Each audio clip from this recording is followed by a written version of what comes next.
السلام علیکم ورحمۃ اللہ وبرکاتہ۔ الحمد للہ رب العالمین، والصلاة والسلام علی اشرف الانبیاء والمرسلین وعلی آلہ واصحابہ اجمعین۔ اما بعد فاعوذ باللہ من الشیطان الرجیم، بسم اللہ الرحمن الرحیم۔ ومن احسن قولا ممن دعا الى الله وعمل صالحا وقال انني من المسلمین۔ صدق اللہ العظیم۔ میرے بھائیوں، دوستوں، عزیزوں، بزرگوں،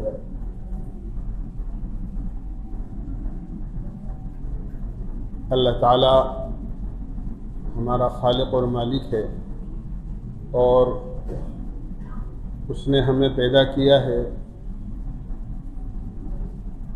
اور وہ ہم سے محبت کرتا ہے،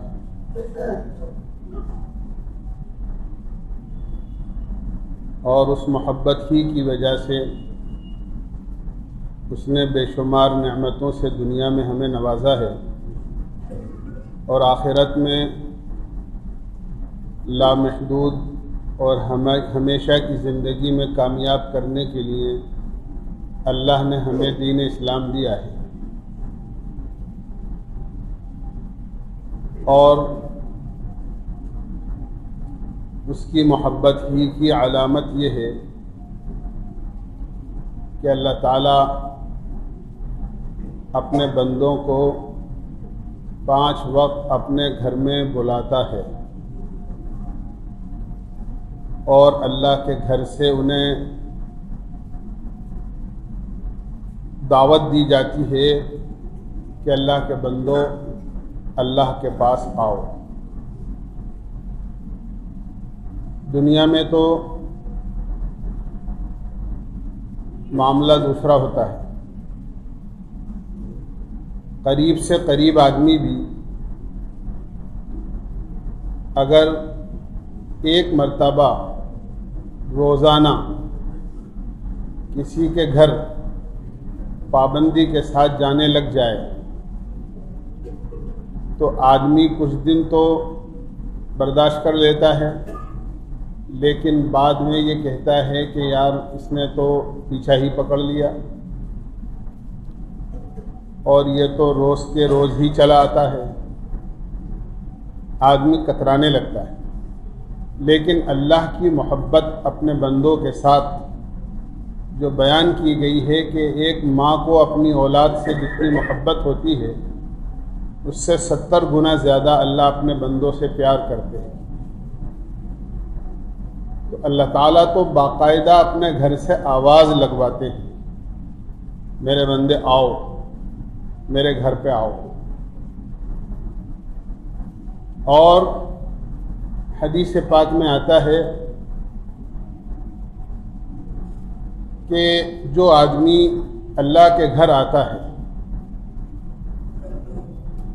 وہ صبح آئے یا شام آئے یا دوپہر کو آئے، کسی بھی نماز کے موقع پر آئے، اعد اللہ لہ نزلہ، اللہ تعالیٰ اس کے لیے مہمانی تیار رکھتے ہیں۔ جیسے جب آدمی کسی کو اپنے گھر بلاتا ہے تو اپنے گھر جس کو بلایا جاتا ہے، آدمی اپنی حیثیت کے مطابق اس کی مہمانی کا انتظام کرتا ہے، ضیافت کا انتظام کرتا ہے۔ اللہ اپنے بندوں کو اپنے گھر بلاتے ہیں تو اللہ تعالیٰ اپنی شان کے مطابق ان کی ضیافت اور ان کی مہمانی کا انتظام کرتے ہیں، اور اس میں سب سے ادنا درجے کی بات یہ ہے کہ اللہ اپنے گھر آنے والوں کے گناہوں کو معاف کر دیتے ہیں۔ آدمی جب اپنے اللہ کے گھر آتا ہے تو باہر سے نامعلوم کتنے گناہ لے کر آتا ہے، آنکھ کے گناہ ہیں، کان کے گناہ ہیں، آنکھ سے غلط دیکھ لیا، کان سے غلط سن لیا، زبان سے غلط بول دیا، ہاتھ کا غلط استعمال کر لیا، پیروں کا غلط استعمال کر لیا، جہاں جانا چاہیے تھا وہاں نہیں گیا، اور جہاں نہیں جانا چاہیے تھا وہاں چلا گیا۔ دل میں ایسی باتیں سوچ لیں جو جو خیالات نہیں آنے چاہیے تھے، جو نہیں سوچنے چاہیے تھے. لیکن جب آدمی اللہ کے گھر میں آتا ہے تو آدمی اللہ کے گھر میں آنے کے بعد نماز پڑھتا ہے، قرآن پڑھتا ہے، اللہ کا نام لیتا ہے، دعا مانگتا ہے. جب اللہ کے گھر سے نکل کر جاتا ہے تو وہ گناہوں سے ایسا پاک ہو جاتا ہے جیسے کوئی آدمی غسل کر کے میل کچیل سے صاف ہو جاتا ہے.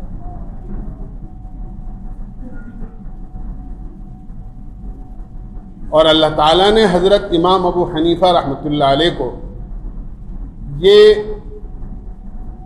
کرامت عطا فرمائی تھی کہ ان کو وضو کرتے ہوئے آدمی کے اعضاء سے جو گناہ دھلتے ہیں وہ صاف نظر آتے تھے. آپ دیکھتے تھے کہ ایک آدمی ہے وضو کر رہا ہے، اب اس نے کلی کی تو کلی کرنے میں جو اس کی زبان سے غلطیاں ہوئی ہیں وہ دھل کر جا رہی ہیں، صاف ہو رہی ہے زبان. اگر آنکھ سے غلط دیکھ لیا تھا اور اگر کان سے غلط سن لیا تھا تو وہ کان کا مسح کر رہا ہے، اپنا چہرہ دھو رہا ہے، اپنے ہاتھ دھو رہا ہے، اپنے پیر دھو رہا ہے. تو ان اعضائے وضو کو دھونے کی وجہ سے جو ان اعضاء سے گناہ ہوئے تھے وہ سارے کے سارے گناہ دھل کر نالی میں جا رہے ہیں.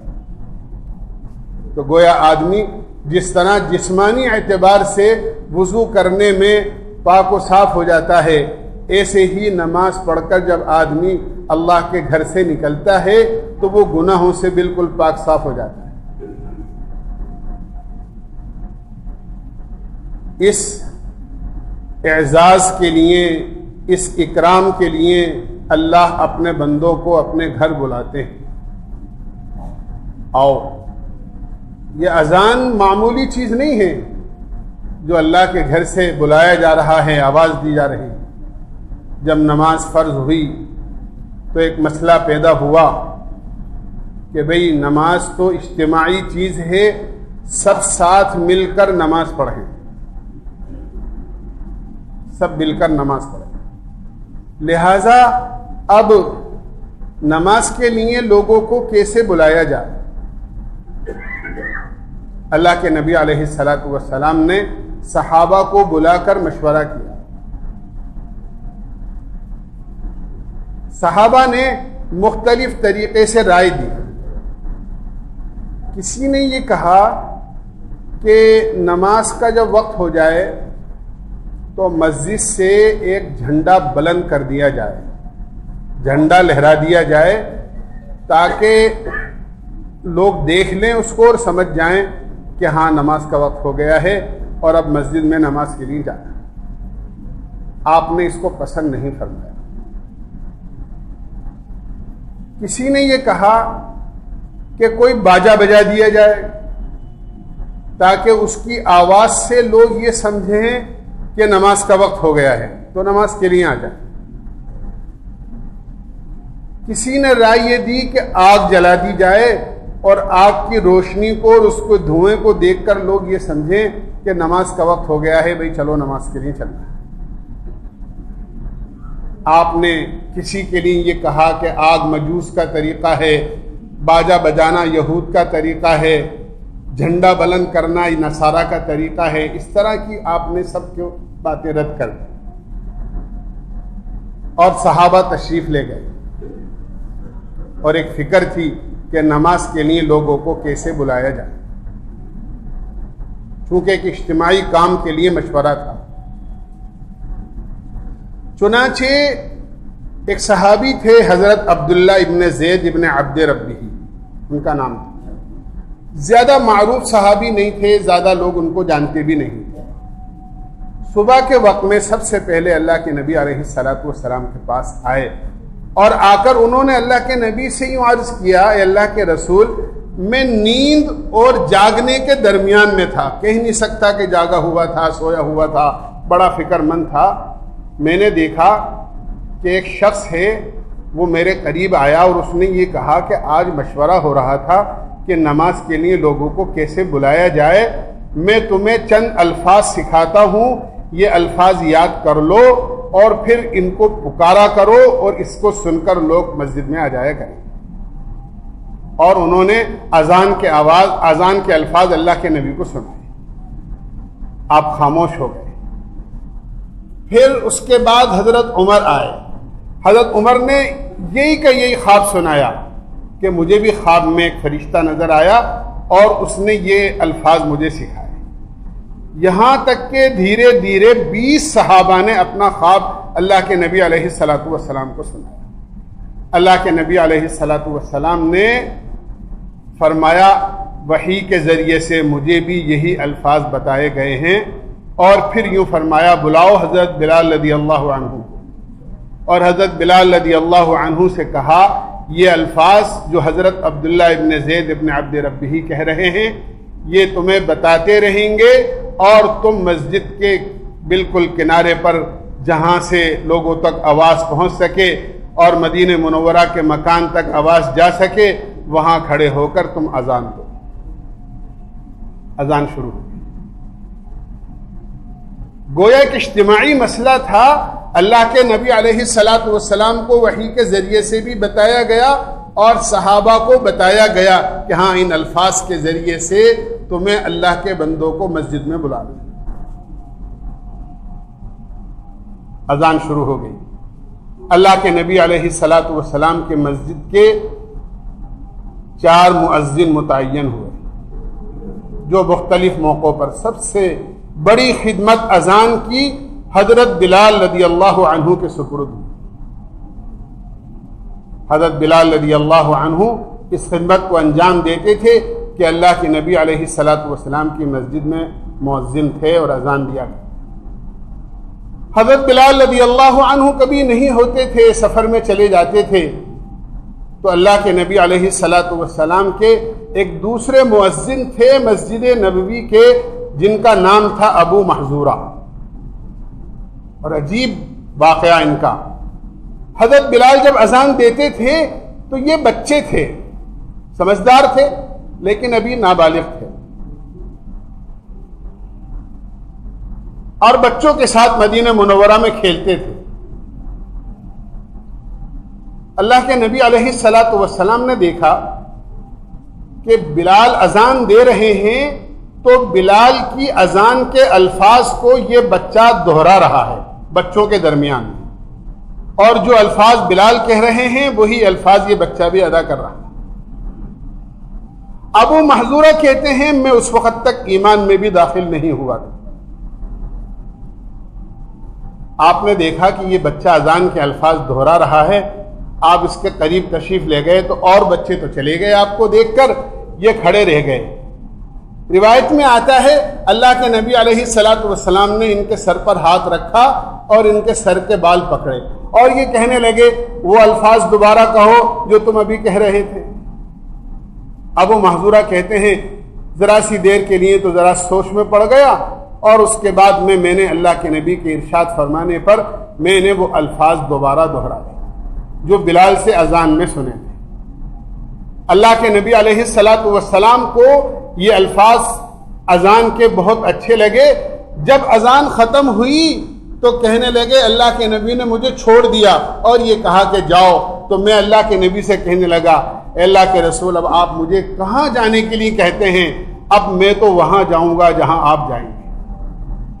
اور اسی وقت کلمہ پڑھ کے میں مسلمان ہو گیا. اللہ کے نبی علیہ الصلوۃ والسلام کی خدمت میں رہنے لگا. بلال نہیں ہوتے تھے تو پھر اذان کی خدمت میرے ہی سپرد ہوتی تھی. ایک صحابی اور تھے جن کا نام سعد تھا, پھر ایک صحابی اور تھے جو ابن ام مکتوم تھے. یہ 4 مؤذن مختلف موقعوں پر اللہ کے نبی علیہ الصلوۃ والسلام کی مسجد میں اذان دیا کرتے.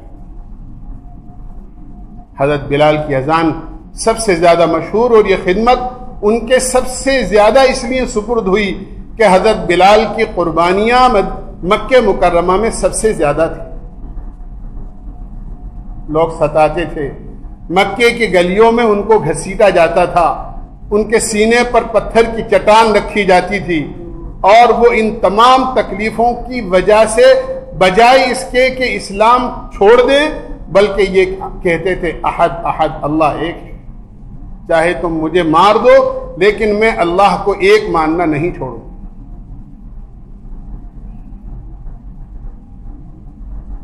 اذان بہت بڑی چیز ہے. اسی لیے جناب رسول اللہ صلی اللہ علیہ وسلم نے ارشاد فرمایا کہ کل قیامت کے دن مؤذنین کا یہ اعزاز ہوگا. اطول الاعناق یوم القیامت المؤذنون. کل قیامت میں مؤذن اذان دینے والوں کے قد سب سے اونچے ہوں گے، یعنی اونچی گردن والے ہوں گے. دنیا میں قد بڑھانے کی بڑی کوششیں ہوتی ہیں اپنے آپ کو خوبصورت ظاہر کرنے کے لیے. بچے بھی اور بچیاں اپنا قد بڑھانے کے لیے دوائیاں اور ایکسرسائز کرتے ہیں. اللہ تعالیٰ ان کا یہ اعزاز رکھیں گے کہ قیامت کے میدان میں مؤذنین کے قد سب سے اونچے ہوں گے. جو لوگ پہچان لیں گے یہ وہ لوگ ہیں جو اللہ کے بندوں کو اللہ کے گھر کی طرف بلایا کرتے ہیں. یہ مؤذنین. ہمیں بھی ہوتا ہے اذان دینے کا شوق، لیکن ہوتا یہ ہے کہ پابندی کسی کو پسند نہیں ہوتی، بلکہ ہوتا یہ ہے کہ لوگ یہ کہتے ہیں مؤذن صاحب ذرا آپ اذان مت دو، ذرا آج کی اذان میں دوں گا، اس لیے کہ وہ ذرا پہلے آ جاتے ہیں. اور اگر مؤذن صاحب کبھی یہ کہہ دیں کہ میں 2 دن چھٹی پر جا رہا ہوں، اب آپ کو ذرا 2 دن اذان دینی ہے، تو کہتے ہیں نہیں جی ہمارے پاس ٹائم نہیں ہے، میں تو مشغول آدمی ہوں، میں کہاں 2 دن اذان دیتا پھروں گا. ویسے اذان دینے. ہمارے یہاں حافظ یامین صاحب تھے، پرانے مؤذن صاحب، بہت بزرگ، بڑے لمبے عرصے تک انہوں نے اذان دی. میرے سامنے کی بات ہے، ایک صاحب آئے، میں آپ کو بتا رہا ہوں اذان دینے کی شوق کی بات، کہ بالکل ایسے کہ بظاہر ان کی صورت شکل سے یہ بھی پتہ نہیں لگتا تھا کہ کون ہے اجنبی. بالکل میں کیا عرض کروں گی، یہ بھی پتہ نہیں چلتا تھا کہ اگر کہیں باہر چلے جائیں ٹوپی اتار دیں کہ مسلمان بھی ہیں کہ نہیں. وہ ان سے کہنے لگے کہ آپ مؤذن ہیں کہ ہاں؟ کہنے لگے کہ آج کی اذان میں دے دوں مغرب کی. تو وہ تو بڑے حاضر جواب تھے، کہنے لگے اذان تو میں دے دوں گا، آپ تو نماز پڑھا دیں. اذان تو میں دے دوں گا، آپ کیسے کرنا، نماز پڑھا دیں. اذان دینے کا شوق ہوتا ہے. اذان نہ تو سیکھنے کا شوق ہوتا، اور نہ ہم یہ سوچتے ہیں کہ اذان کے لیے کیا شرائط ہے. اذان میں عرض کرتا ہوں کہ مؤذن اذان دینے والا تو ایسا ہونا چاہیے کہ راستے میں چلتا ہوا اگر کوئی آدمی ہے تو وہ بھی اچھی اذان سن کر اور اذان کی خوش الہانی اور اس کی پیاری آواز کو سن کر وہیں اپنی جگہ ٹھہر جائے اور رک جائے. اس لیے کہ اگر امام اچھی آواز والا نہیں بھی ہوا تو امام کی آواز تو وہ لوگ سنتے ہیں جو اس کے پیچھے نماز پڑھنے کے لیے آ گئے ہیں مسجد میں، اور مؤذن کی آواز تو وہ سنتے ہیں جو اسلام کو اور اللہ کو بھی نہیں مانتے. وہاں تک ان کی آواز جاتی ہے. اذان سے تو اسلام کا تعارف ہوتا ہے کہ اسلام کیا چیز ہے، اس کی خوبی، اس کی اچھائی، اس کی بھلائی سامنے آتی ہے. اس لیے مؤذن کا تو خوش الہان ہونا، اس کا قاری ہونا، اس کا اچھی آواز والا ہونا، الفاظ کو صحیح انداز کے ساتھ ادا کرنا، کہاں کھینچنا ہے کہاں نہیں کھینچنا ہے، کس لفظ کو کس طرح ادا کرنا. مساجد میں اذان ہوتی ہے، میں بھی اذان فجر کی سنتا ہوں کیونکہ اس وقت سناٹا ہوتا ہے. بعض مسجدوں کی اذان سن کر انتہائی تکلیف ہوتی ہے کہ نامعلوم وہ کیسے مؤذن ہیں کہ بغیر سیکھے ہوئے اذان دے رہے ہیں. ان کو یہ بھی احساس نہیں ہوتا کہ ہم اذان دے رہے ہیں تو اذان کے الفاظ کے ترجمے اور معنی بدل رہے ہیں. معنی بدل رہے ہیں. معنی کیا ہونا چاہیے، ترجمہ کیا ہونا چاہیے، اور کسی لفظ کو زیادہ کھینچ دیا، کم کھینچ دیا تو اس کے معنی ہی بدل گئے. اس لیے میرے بھائیوں، دوست، بزرگوں، یہ بڑی اہمیت کی چیز ہے، کوئی معمولی چیز نہیں ہے. اذان ایسا آدمی دے جو آدمی اذان سیکھے ہوئے ہو، کسی جاننے والے عالم کو یا قاری کو اذان سنائے ہوئے ہو کہ میرے الفاظ میں، میری اذان میں کوئی کمی تو نہیں ہے. اگر کوئی کمی ہو تو اس کو درست کر لے اور سیکھ لے. یہ بہت ضروری چیز ہے. اس لیے کہ اذان ایک اتنی بڑی دعوت ہے کہ اللہ کے نبی علیہ الصلاۃ والسلام نے ارشاد فرمایا، جب اذان ہوتی ہے تو اذان کی آواز سن کر شیطان بھاگتا ہے اور اتنی دور چلا جاتا ہے جہاں تک اذان کی آواز نہ پہنچتی. اس لیے مؤذن کو حکم ہے کہ مؤذن اپنے کانوں میں انگلیاں ڈال کر اذان دے. کیا حکمت ہے اس کے اندر کانوں میں انگلیاں ڈالنے کی؟ کہ جب کانوں میں انگلیاں ڈالے گا تو اس میں دو چیزیں ہیں. ایک بات تو یہ ہے کہ جب کانوں میں انگلیاں ڈالے گا تو اس کو آواز کم سنائی دے گی اپنی، تو اس کو زیادہ، پہلے تو مائک نہیں ہوتے تھے اور ویسے ہی اذانیں دی جاتی تھیں، تو کان میں انگلیاں ڈالنے کا مطلب یہ تھا کہ خوب زور سے اذان دے تاکہ اس کی آواز دور تک پہنچ جائے. حدیث پاک میں آتا ہے مؤذن کی آواز اذان کی جہاں تک پہنچتی ہے اور جتنی چیزیں اس کی اذان کی آواز سنتی ہیں، چاہے وہ دیوار ہو، درخت ہو، مٹی ہو، پتھر ہو، پہاڑ ہو، کوئی بھی چیز ہو، کل قیامت میں وہ ساری چیزیں مؤذن کے حق میں گواہی دیں اور اس کی سفارشی بنے. شیطان بھاگ جاتا ہے اور ساری چیزیں اس کے حق میں گواہی دیں. اسی لیے مسلمان کو یہ حکم ہے کہ اذان کا احترام کرے، کیونکہ یہ بہت اونچا عمل ہے.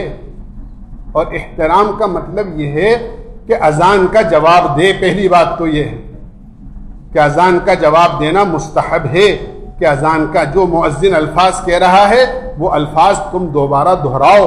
صرف حی علی الصلاح حی علی الفلاح کے موقع پر لا حول ولا قوت الا باللہ العلی العظیم پڑھو.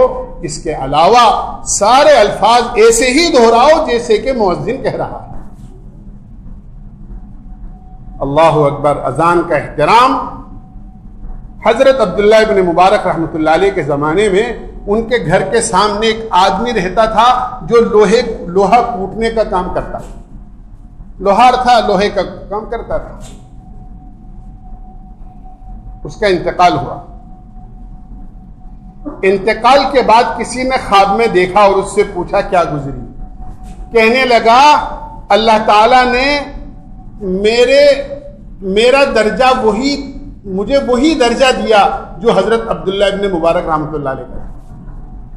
اللہ نے ان کو اور مجھے دونوں کو جنت میں ایک درجے پہ رکھا.